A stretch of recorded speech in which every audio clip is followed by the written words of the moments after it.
Ignatius Press and the Augustine Institute present the Formed Book Club. Catholic book lovers unpacking good books, chapter by chapter. If you like us, please help us by subscribing and by reviewing us on Spotify, Apple Podcasts, or wherever you might listen. And don't forget to sign up for weekly updates and study questions at formedbookclub.ignatius.com. Welcome to the Formed Book Club. We continue our discussion of Henri de Lubac's The Drama of Atheist Humanism. Last session, which was about a short session, but I thought a very condensed session. You can put it in water and dilute it if you want. That was on the spiritual battle, which is probably was a great conclusion to part one, because after outlining the problem of what happened in the 19th century with Feuerbach Nietzsche, de Lubac tells us that the solution is that we have to live Christianity as it really is. Mm-hmm. But now, part two, we come to someone who's, I think, probably unknown to the majority of Catholics or non-Catholics in this country, even well-educated ones, Auguste Comte, they say in France, Comte, I guess we say in English, who is probably legitimately called the father of sociology.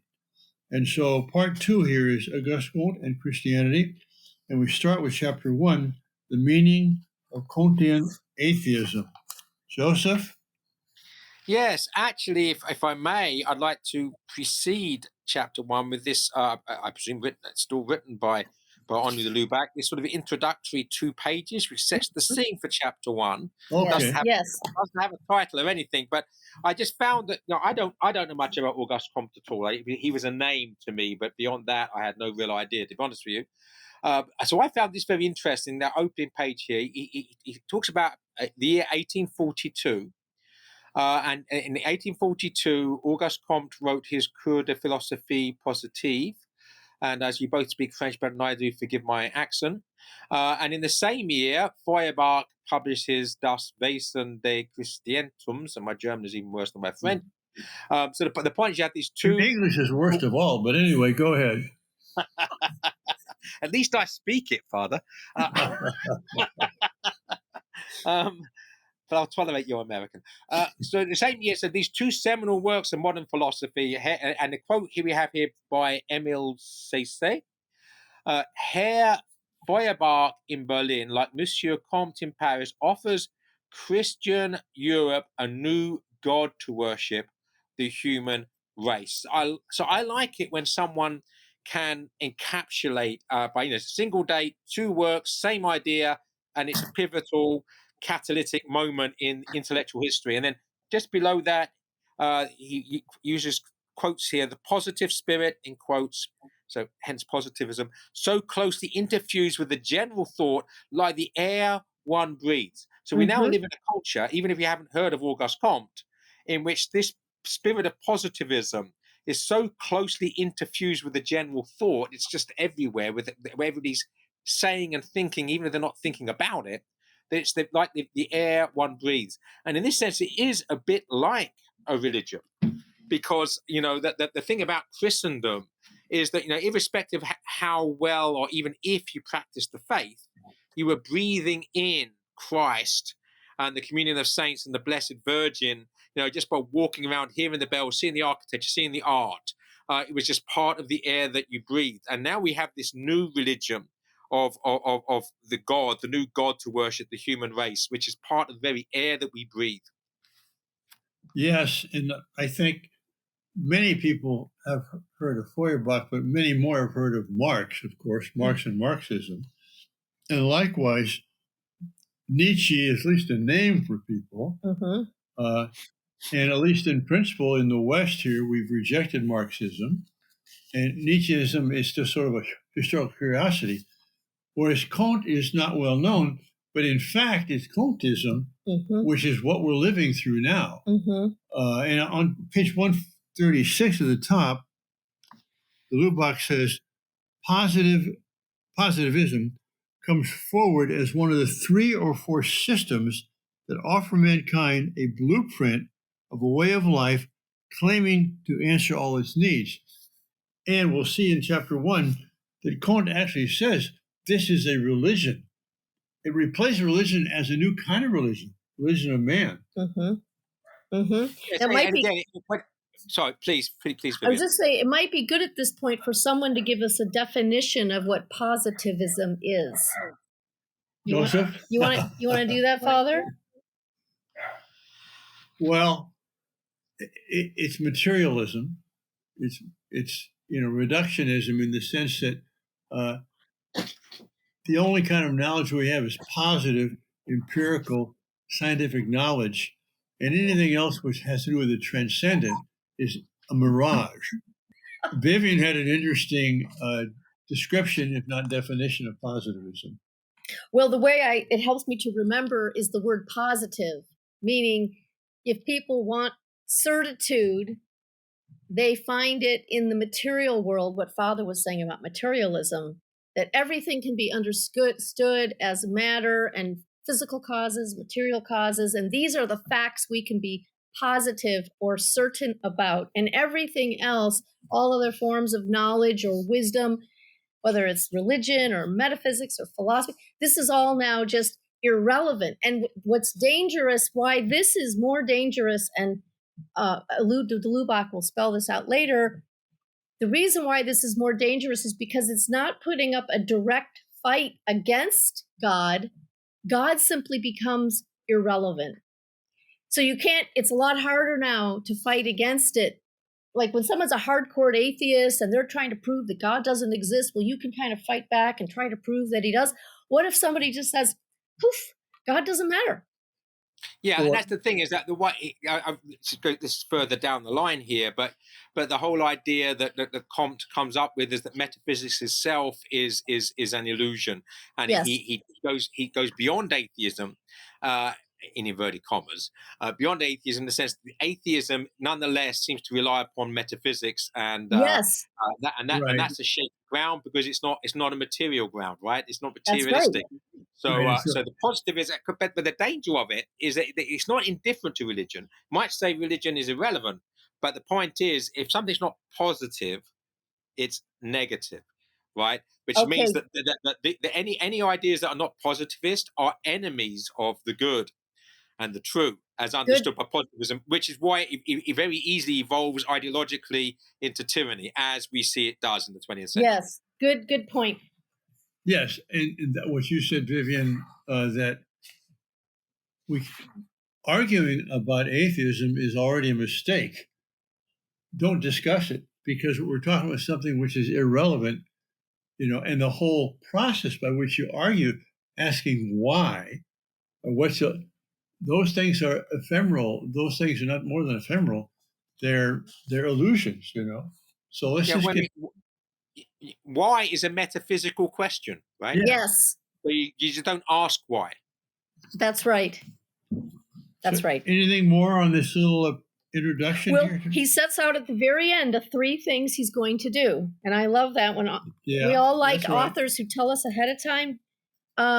He's going to tell us just what this Comtean atheism stands for, what attitude it engenders toward the Catholic religion, and by what transpositions it gives the positive doctrine a religious character.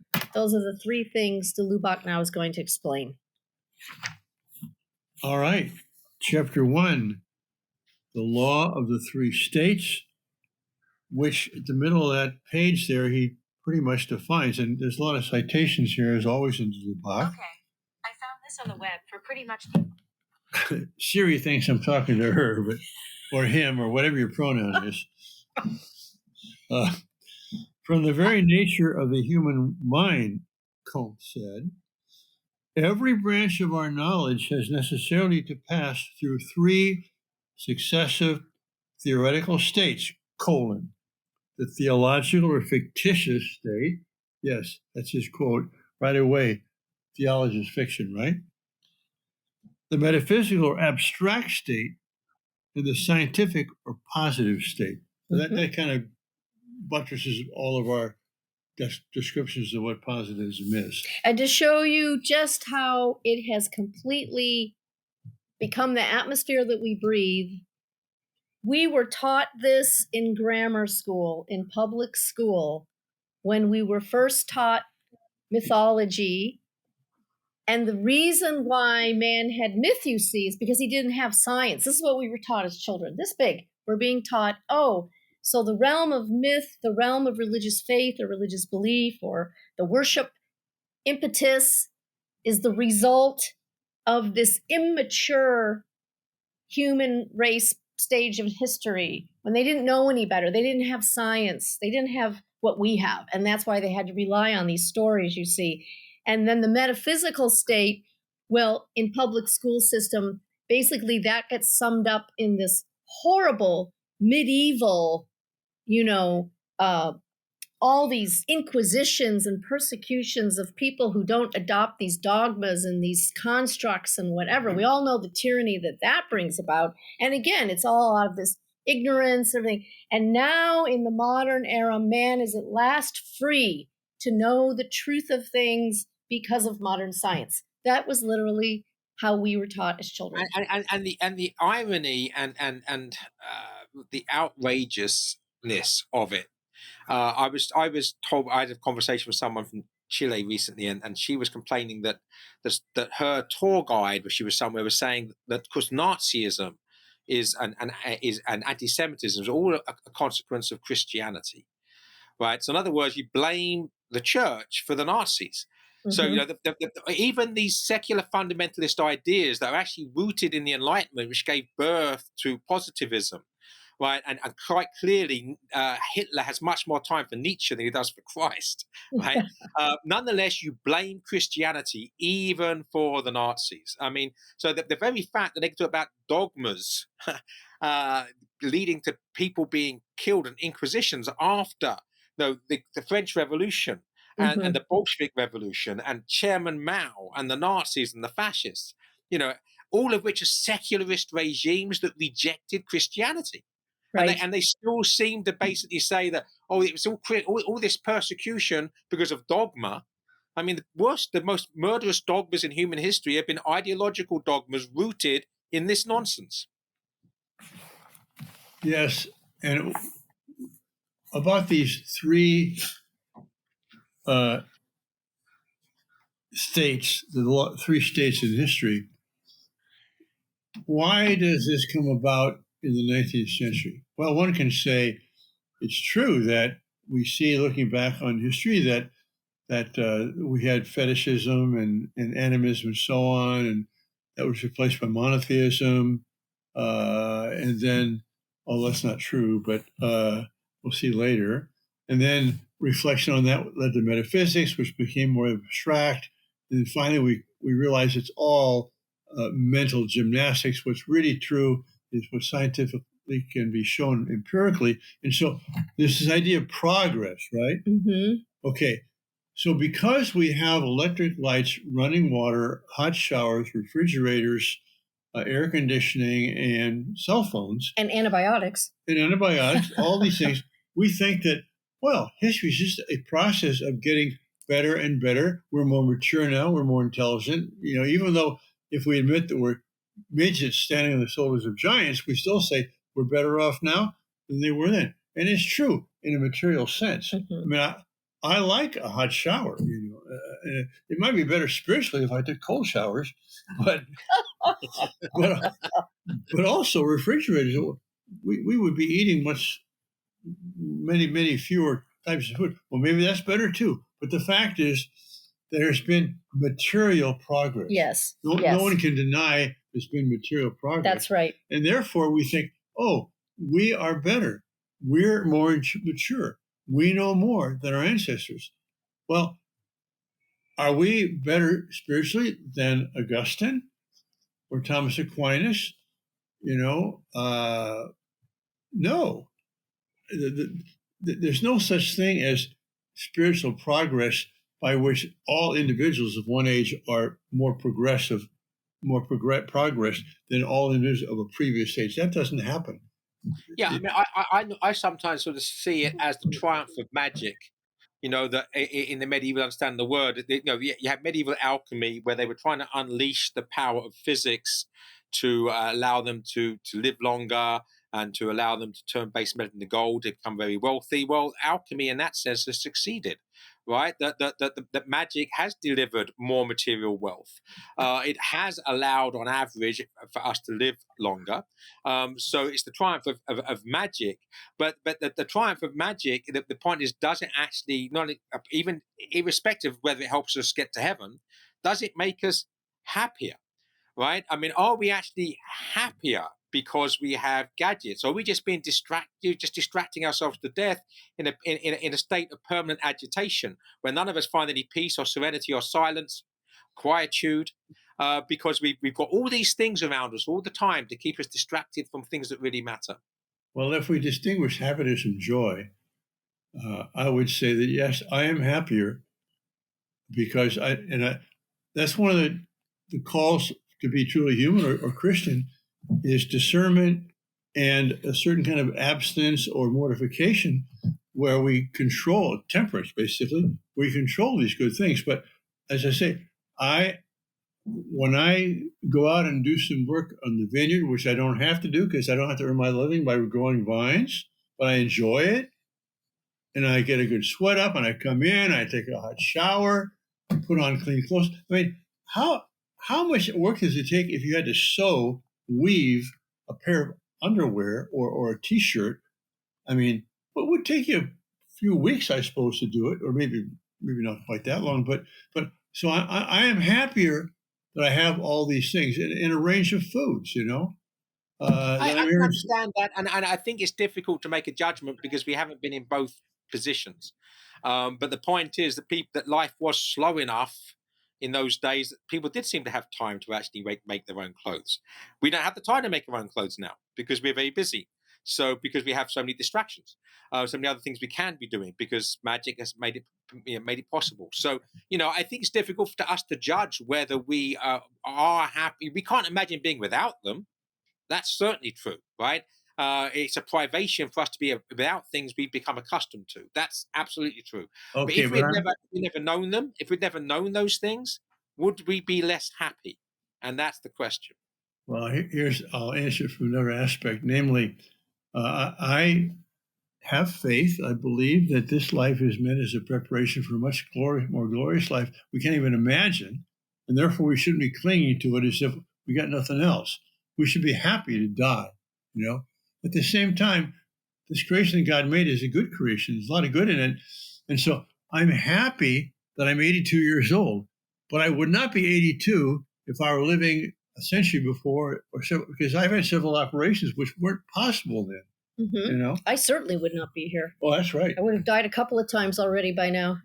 Well, at least once. No, I understand that. I'm not arguing with that, but of course, there's the ultimate egalitarianism is the fact we all die once, and it's where we go afterwards, which is the ultimate truth we need to keep in focus.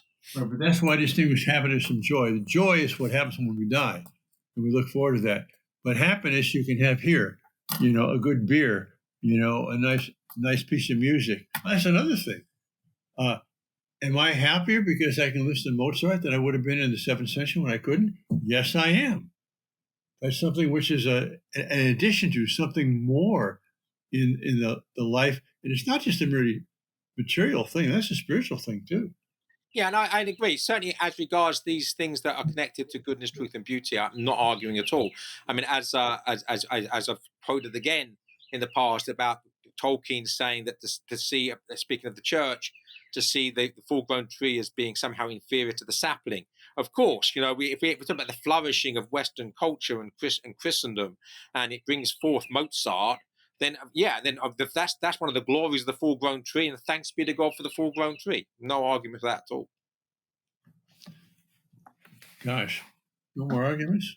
Okay, well, let's go forward. What comes next?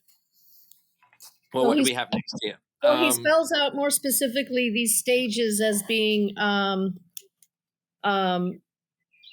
well, he brings in, he kind of spells out these stages: fetishism, polytheism, theism. Oh, excuse me. That's the first stage. All three of those are the first stage? Because he's saying you've got theology, metaphysics, and science, but within the first stage theology, there's actually three substages. Got it. Okay. And then later comes the abstraction of these things. Right. And then later comes science. Okay. Thank you. And then on page 141 at the bottom, he says, Lubac is quoting him there, the history of mankind can be represented in a sense as a development from the primitive religion, fetishism, to the definitive religion, positivism. So at least he's honest about this. We're replacing God Yes. with another religion. With another religion. That's right. And then, curiously enough, on the top of page 142, he talks about a fourth stage or state where we're going to be even free of this religion. The fourth state in which the mind frees itself from science, as it freed himself from ontology and theology, so that the scientific state, at any rate, such as it is still conceived by too many scientists, should constitute only a final transition into the truly positive state. Now, what does that remind you of? It reminds me of Marx and how the proletariat dictatorship that's going to be ushered in by the revolution, that too is going to wither away. We're going to somehow end up in this utopian place where we don't need any government at all. And it's interesting that in these attempts to replace religion, we end up with people who not only give us another God, they give us another heaven. And then on that page, actually, he then basically says, look, I'm giving you not just this is a new religion, I am the founder of it. He made a point of claiming paternity, proudly calling it his law, his great law, and relating how he had suddenly discovered it. And of course, then Lubac does what he often does. He did the same thing with Nietzsche to show that actually that Comte was also building on other ideas before it. But the point is, what we have at the heart of this is pride. That this is not something which is positive; it's something which is mine. It's positive as well, but perhaps it's positive because it's mine. So I have nothing. Well, no, actually, I do have. Oh, no. Well, now I totally missed that, Vivian. But this is incredible. He's talking about the fourth state, the truly positive state, because he said we are still unfit to direct the final reorganization. What is the World Economic Forum all about? The Great Reset, the Fourth Revolution, Homo Deus, man God. Yep. Where we now have transcended even the scientific state. Yep. This is it. I mean, oh my gosh. I mean, now I think it's demonic. And I don't think you couldn't have that kind of prescience without supernatural help of the evil kind. Oh my gosh. Yep. And that's why, to me, the communist project and this project are actually converging, and yeah. So I mean, this is not to make. I mean, it's a diabolical as opposed to a divine comedy, because it is funny and it will have a happy ending. It will have a happy ending.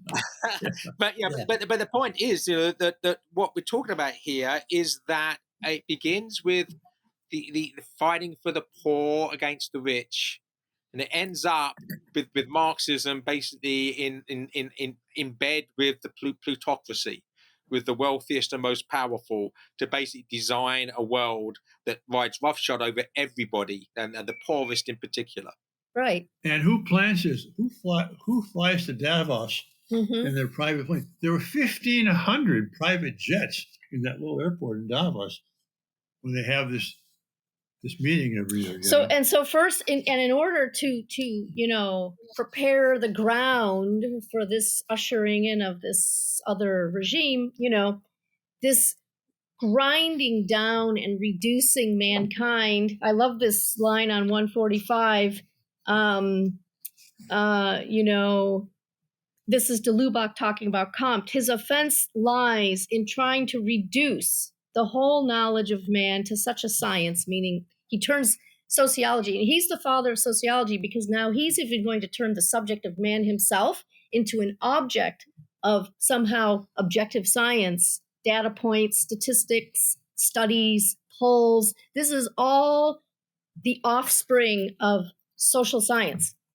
And so man is now going to be the subject of this science. In other words, having wished to reduce man to no more than the subject matter of sociology. And we see this everywhere. We see this everywhere. And in fact, it's not hard to get sucked into it yourself. For example, just take a small example. Like, let's say we're trying to argue the benefits of family life, the benefits of staying married and the benefits to children and so on.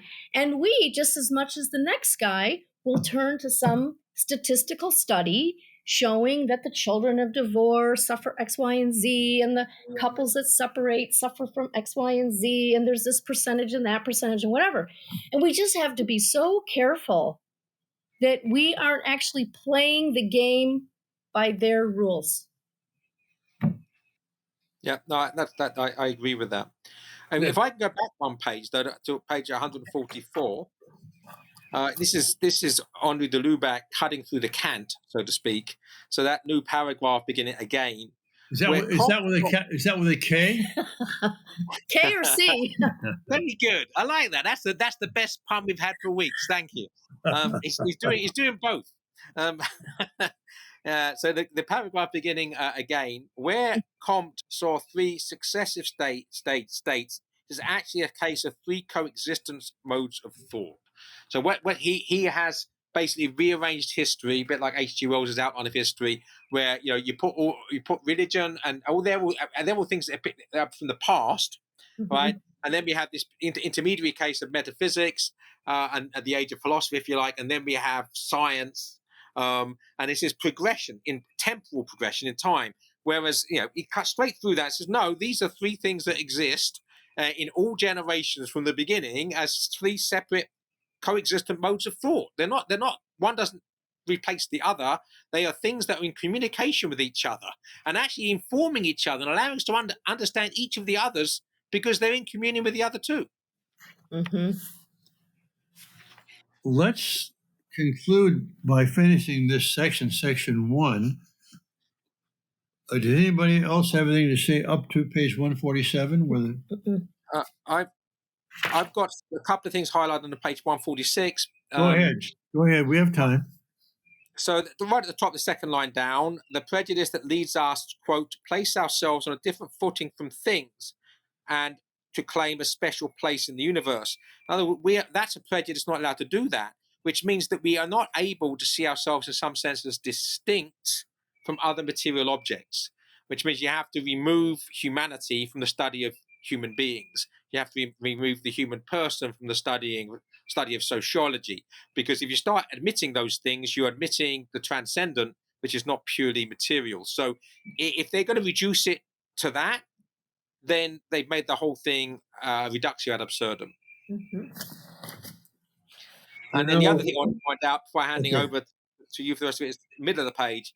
Again, this is de Lubac. Can the mind be reduced to its object? In other words, that if I'm thinking about something such as a tree, is it nothing other than the tree, or is the fact that I'm thinking about it something perhaps transcends the tree itself? So again, this is him. One very, very, very pert, succinct question cuts through the rubbish. Plato has a dialogue called the Symposium. That's right. And of course, sum means with, and posium from the Greek word for drink. So drinking together and discussing these things. I am finding so much satisfaction in our discussions that I think I'm going to bring a glass or two of wine for the next discussion so that we can move to a higher level, because we're progressing, just like Comte said, And the next stage is going to be having a glass of wine. But the symposium, where those guys went with the discussion.